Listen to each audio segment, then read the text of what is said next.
কয়েক বছর আগে প্রবল ঘূর্ণিঝড় আমফান তছনছ করে দিয়েছিল জনজীবন।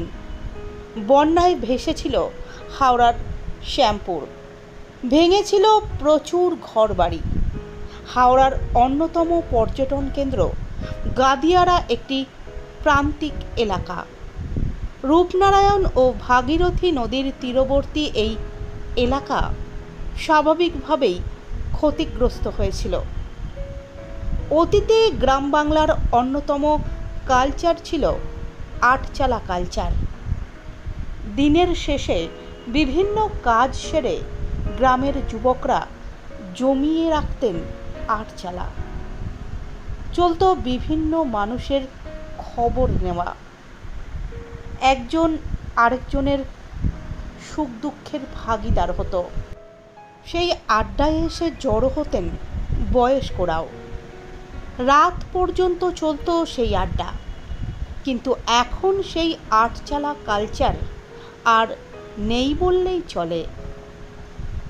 ইলেকট্রনিক্স ও ডিজিটাল যুগে রাত নামলেই অন্ধকার হয়ে যায় অধিকাংশ আটচালা প্রাঙ্গণ। শ্যামপুরের গুড়েপোল দেবোত্তর ট্রাস্টি বোর্ডের আটচালা এতদিন ব্যতিক্রমী নজির রেখেছিল সাইবার যুগেও। সন্ধ্যা হলেও জমজমাট থাকত এই আটচালা। কিন্তু আমফান ঝড়ে উড়ে যায় আটচালাটি, রয়ে যায় কেবল কাঠ। এরপর ভাগীরথী ও রূপনারায়ণ নদের ওপর দিয়ে বহে গিয়েছে অনেক জল।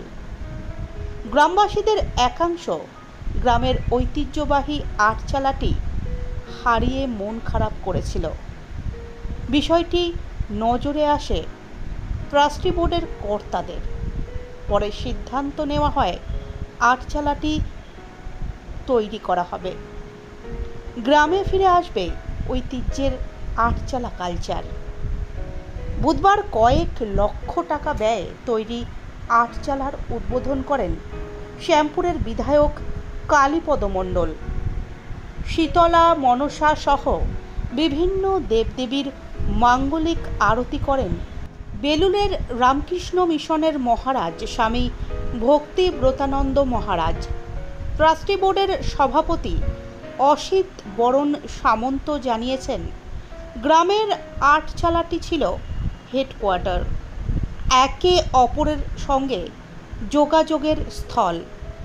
প্রায় উঠে যাওয়া আটচালা কালচারকে ফিরিয়ে আনতে সকলে মিলে সিদ্ধান্ত নিয়েই এই আটচালা নতুন করে তৈরি করা হয়েছে।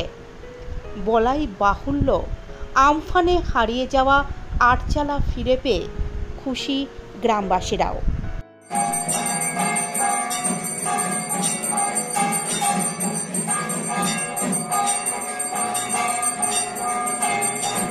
হাওড়া থেকে সুলেখা চক্রবর্তীর রিপোর্ট, নিউজ সার্চ ইন্ডিয়া।